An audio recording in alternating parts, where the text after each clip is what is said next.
I think it's time we had a huge mindset shift in the homeschool world, and I'm here today to help start that ball rolling. Hi everyone, I'm Pam Barnhill. Welcome to episode 75 of the 10 Minutes to a Better Homeschool podcast. And yep, we might be getting just a little bit controversial today, but that's okay because we want to rock the boat a little bit sometime. Hey, before we do that, I just want to tell you about Your Morning Basket Plus. Your Morning Basket Plus is our premium morning time membership where you can come and get access to dozens of morning time plans and all of our morning time explorations. We have such a great treat this fall. We are running our very own morning time for moms. Yes, this is for you, mama. Now, we're not doing it in the morning because that just wouldn't work in anyone's schedule. So we're going to be doing it on Wednesday afternoons. And one of the great things about our morning time for moms this fall, we're going to do it all through the month of September as a bonus when you join Your Morning Basket Plus. But the great benefit is you not only get to be poured into, you get to hang out with all of these wonderful moms, with Heather Tully, my co-author of Gather, and you just get to experience all of the truth, goodness, and beauty for yourself. But you also get to see how an expert mom, 19 years of doing morning time, how she does the morning time subjects for her kids. And so you being the student, you get to learn how it's done, and then you get to turn around and take that into your own family. So it's a win-win. You get to be the student, and then you get to learn how to teach your students. It's going to be a fabulous time, and it's all available if you join Your Morning Basket Plus by August 25th. This is our fall bonus. So come on over to the website at pambarnhill.com and check out Your Morning Basket Plus today.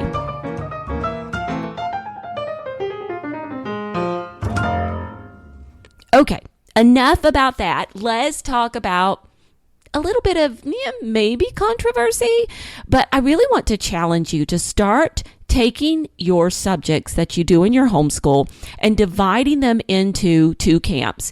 And the reason I want you to do this is because there are two different kinds of subjects available to you to do with your kids, two big broad categories of subjects. And the first category of subjects is the skill-based subjects. So these skill-based subjects are subjects like mathematics, phonics, spelling. These are subjects where each of your kids are going to work on these subjects mostly individually.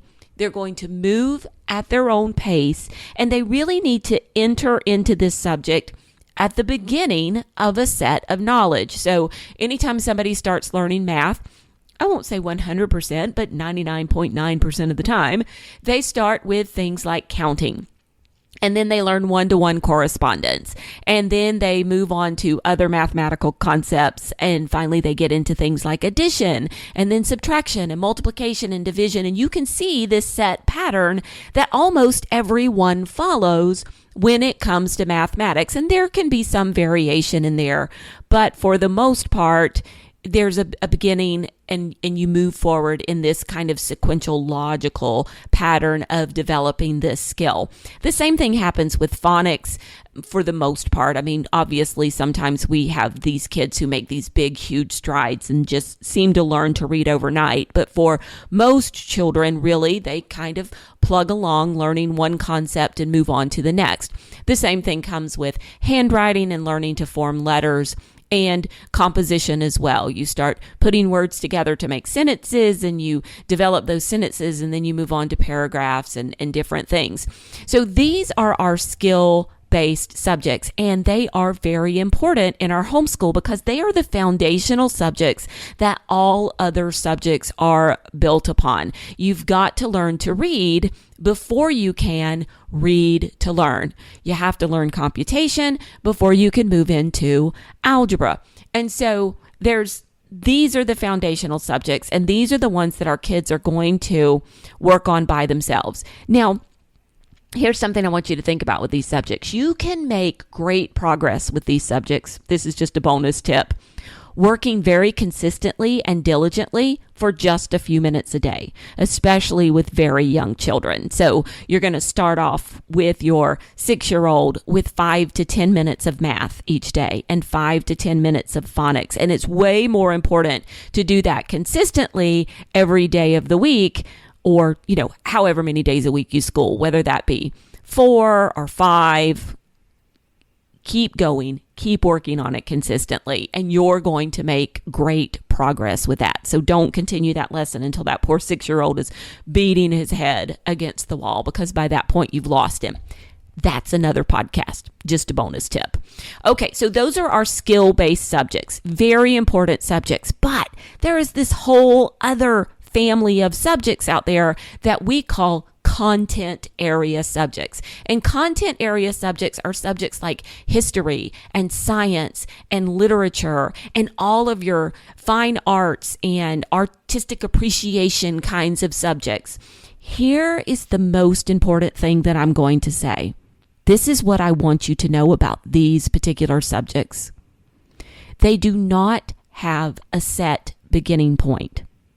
They do not have to be entered into at a certain time period or with a certain subject. You don't have to do biology before you do chemistry.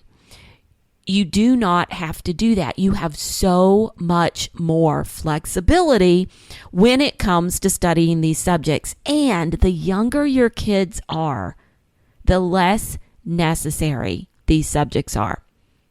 Now, let me caveat what I just said with, these are the fun subjects. I mean, these are the subjects that we love to do. And these are the subjects where we can really dig into our kids' interest and make learning fun. But that's what you can do. You can dig into your kids' interests with these subjects. And if your kids are really into ancient Egypt and mummies or dinosaurs, or for some crazy reason your second grader's really into the American Revolution, but it happens, whatever topic it is they are really, really interested in, do that topic.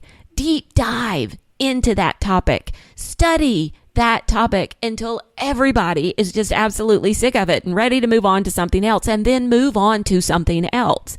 You do not have to start your 6-year-old with ancient history, or start your 5-year-old with community helpers, or whatever the case may be. You have the ultimate freedom and flexibility to do the subjects that your kids love when it comes to these content area subjects. Sometimes people say to me, well, Pam, what about my middle schooler? Or what about my high schooler?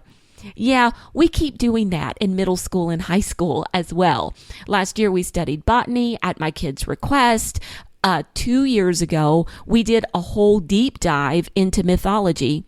We never did history at all that year. Now, we got a little bit of history because of we studied some of the ancient Romans and things like that, but we did not follow a formal history curriculum. And this was when my daughter was in 10th grade. I combined what we did that year with all of the other history that we've done to give her a world history credit over the course of her high school career. So you could even do this with high school as well. But we've got to get the idea out of our heads that we have to have a full history year-long curriculum each and every year, especially for kids who are middle school and younger, or a full year-long science curriculum each and every year for those young kids, because we don't. Now, does it come in handy sometimes to have that full year-long curriculum? Sure it does. If you have a kid who just really wants to deep dive into some particular topic. I mean, my high schoolers read botany books last year. We did Guest Hollow's botany, and they just loved it. And the year before that, we did chemistry. They loved that as well. And so purchasing that full year-long curriculum and using the parts of it that I wanted really served me, but I was not a slave to that particular curriculum. I used it to do what I wanted it to do. And so break free from that mindset. Here's the other thing that we need to think about when it comes to those different kinds of curriculum. If your oldest is 7 or 8 years old, you have a bunch of little kids, you're pregnant with maybe your fourth, it is okay. to take a year off of science. It's okay to take a year off of history. It's okay to take a year off of both of those things. It is completely and totally okay, and just let your kids read good books. Listen to Story of the World or The Story of Civilization in your vehicle as you're driving back and forth to newborn appointments. Do those things together, and do not worry about doing a formal curriculum for these content area subjects. Focus your time and energy on the skills, a few minutes a day, moving those kids forward and making progress, but let all of the other things slide. It's completely okay to just study animals one year.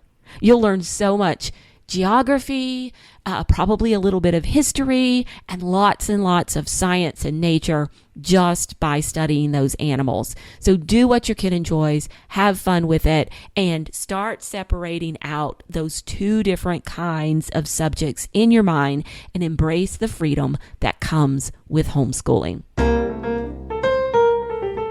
And there you have it. Now, don't forget to come over and check out the links and resources in the show notes for this episode of the podcast, including the link to Your Morning Basket Plus, which is the perfect way to study some really great subjects with your kids, middle school and under, by doing our morning time plans and our monthly explorations. The kids love the topics. This month, we are studying pioneers. So come on over and check that out.